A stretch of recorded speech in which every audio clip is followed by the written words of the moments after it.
Welcome to the deep dive. Today we're going to tell you a story, a really unsettling true story, actually.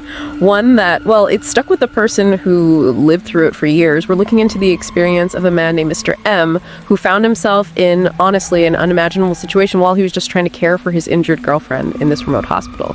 So what we want to do today is unpack the fear, the mystery, and ultimately the really shocking explanation that came out later. We're drawing directly from his own detailed account. The source for this is an excerpt from a YouTube video. Podcast EP 48 from the channel. Okay, let's set the scene. The year is 2006. That's 2549 in the Thai Buddhist calendar. Mr. M, his girlfriend, she had been badly hurt in a motorcycle accident. And they basically had no choice but to rush her to the nearest place, which turned out to be this rural hospital way out in Nong Khai province. And right from the start, Mr. Emin said he felt this deep sense of unease, just something wrong. He described the hospital as, old, really stuffy, kind of damp, and it had this lingering, unpleasant smell. Pretty typical maybe for an older rural government hospital back then, but he felt trapped. There was just nowhere else to go for her treatment. Now the ward itself, it was a big communal room, 10 beds, 5 on each side. The right side was totally full. On the left, bed 1 and bed 2 were empty. His girlfriend got put in bed 2. And he mentioned the other patients, they looked really sick. IV drips, some had these drainage bags for what he called bad blood. Just a very somber scene. And for himself, Mr. M was sleeping just on a mat on the floor right beside his girlfriend's bed. He kind of positioned himself a little bit away so he could see if she needed anything, but wasn't right in her foot. Yeah, and you have to think about the context there. Being in an unfamiliar place like that, old, maybe a bit run down, and under the immense stress of a loved one being seriously injured, your senses just go into overdrive. Everything feels heightened. The smells, the sounds, the shadows. It almost primes you to notice anything unusual, or maybe even expect something unsettling. Exactly. So the first night, it actually passed okay. Nothing really major happened, just the usual hospital sounds, a patient might cry out, some equipment noise, nothing truly strange. But then, the afternoon of the second day, this is where things start to get really interesting. A male nurse wheels in an elderly woman. She's with a man who looked like he was probably her son. And the old woman, her appearance was pretty specific. Around 70 years old, wearing this light pink sleeveless blouse and a red sarong, sort of traditional rural clothing for an older person from that area. Now, her condition, this is key. Her son told the nurse she couldn't walk, couldn't speak either. The only thing she could move, supposedly, were her eyeballs. So they put her in bed 1, right next to Mr. M's girlfriend. Okay, fast forward to night 2. Mr. M eventually drifts off to sleep, but then he's suddenly woken up by this sound, a really distinct clack-clack noise. His first thought, it's his girlfriend. Maybe she's trying to get up, needs at the bathroom or something. But then the shock hits. He opens his eyes, properly wakes up, and realizes the sound isn't coming from his girlfriend's bed. It's coming from the old woman's bed. Bed 1. And he sees her. She's sitting up. Just sitting there, looking around the room. Her eyes are wide, staring. She's licking her lips. It looked like she was actually trying to get off the bed, sort of fumbling with the bed rails.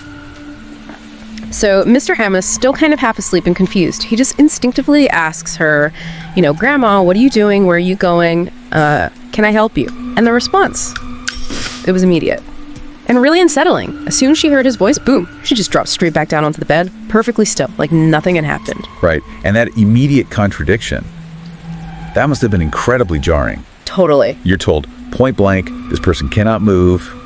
And then you see that. It forces you into this place of intense self-doubt. Am I seeing things? Am I overtired? Hallucinating? Yeah, he said he felt exactly that. Just profound confusion, suspicion. But when he tried to mention it to his girlfriend later, she kind of brushed it off, said, let's talk about it when we get home. Which must have made him feel even more alone with this weird observation. Absolutely.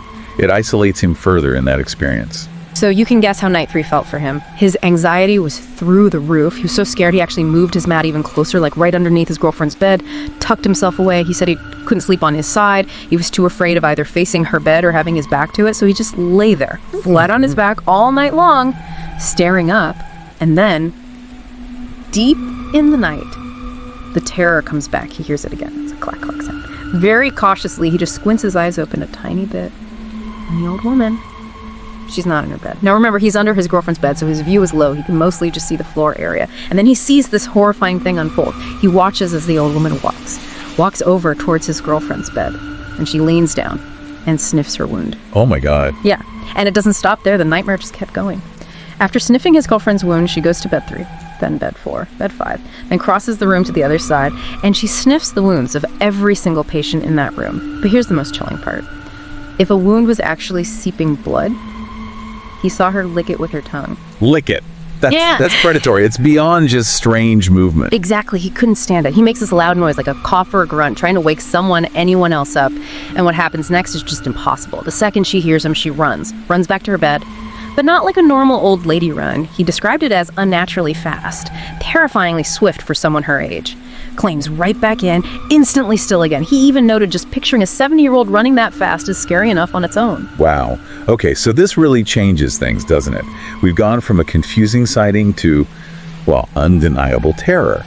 That first incident could maybe possibly be dismissed. But this sustained, methodical, horrifying action, seen only by him, it completely shifts his reality. It's not about questioning his senses anymore. He's witnessed something profoundly unnatural, and as you said, predatory. That speed, too. It adds another layer of the uncanny. He was absolutely shaken. He immediately woke his girlfriend up, and he said when she opened her eyes, the look she gave him, it was like she knew.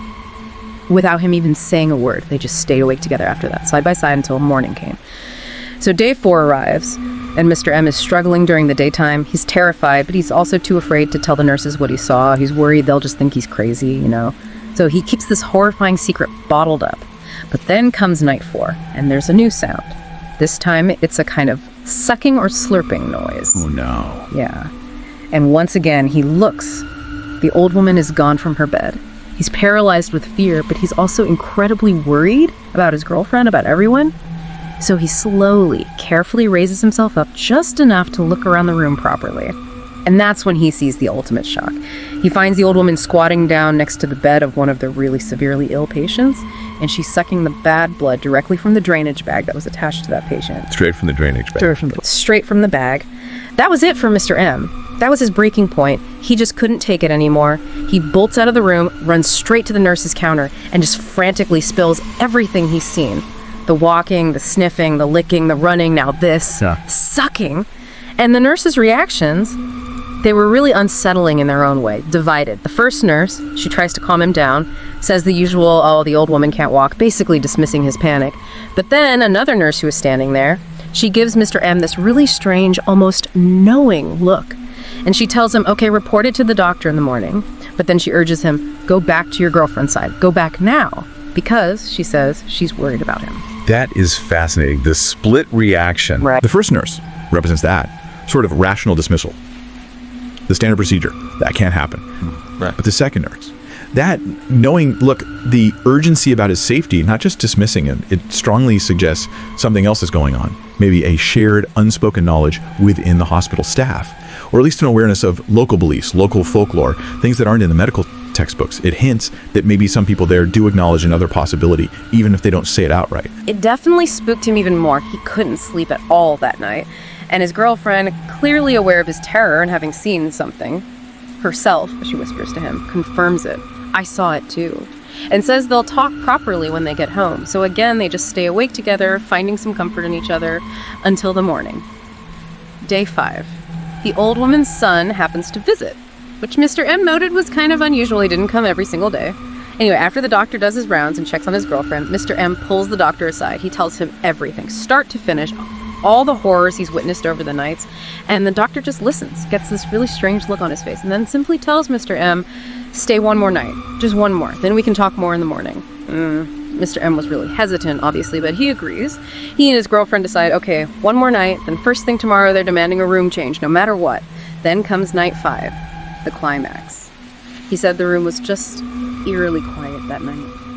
Mr. M, completely exhausted from days of fear and lack of sleep, finally falls into this really deep sleep. And instinctively, without thinking, he turns onto his side in his sleep, facing the old woman's bed. Almost immediately, he feels something brush against his back. Then, a definite scratching. Oh, direct contact. Direct contact. His first thought. Instantly, the old woman. He whips around, and there she is, squatting right beside him on the floor where he's sleeping. Her long fingernails are scratching his back. Her face, he described it as wrinkled, terrifying, leaning right down close to his. And she's sticking out her tongue, trying to lick his face. And he's hit with this overwhelming, putrid, rotten smell. That is pure nightmare fuel. The proximity, the smell, the physical touch. He just screamed, completely lost it, ran out to the nurse's counter one last time.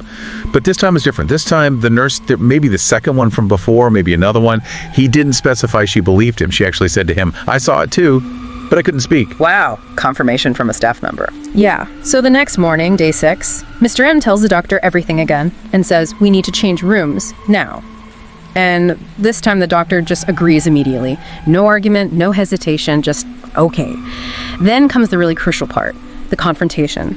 The old woman's son arrives for his visit. Mr. M, he's determined now. He needs answers. He walks right up to the son and he asks him straight out, "Brother, do you know your mother can walk?"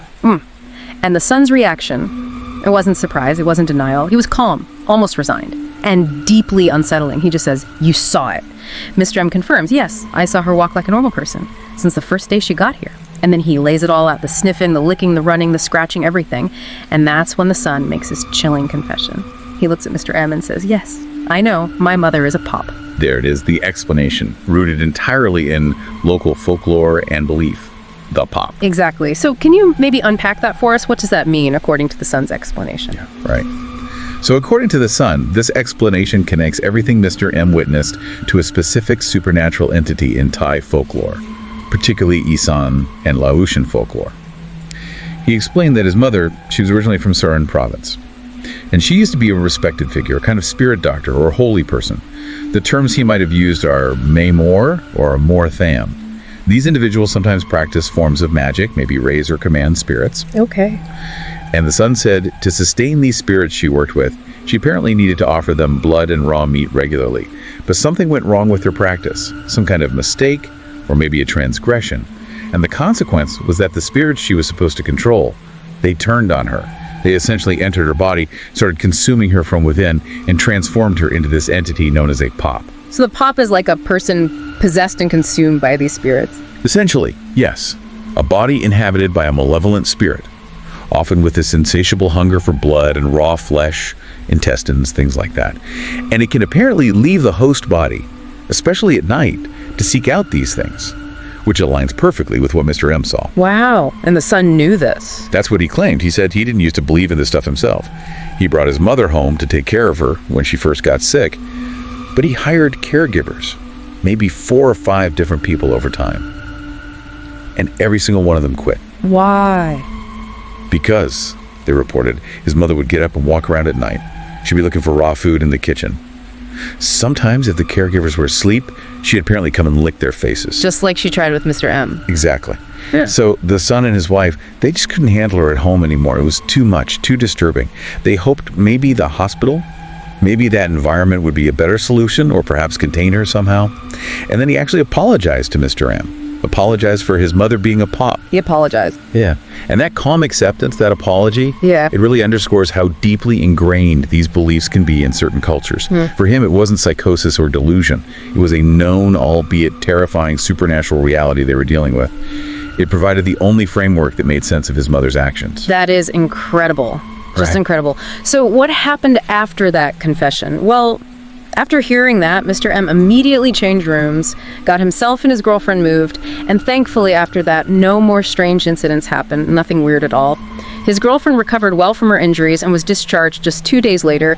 And Mr. M, looking back, he says, without a doubt, that whole experience, it was the single most terrifying event of his entire life. I can absolutely believe that. And this story, it really pushes us up against that boundary, doesn't it? The line between what we explain through science and medicine and what gets explained through deeply rooted cultural belief systems and folklore. You have the mundane reality of a hospital nurse's doctor's IV drips colliding head-on with something straight out of ancient legends.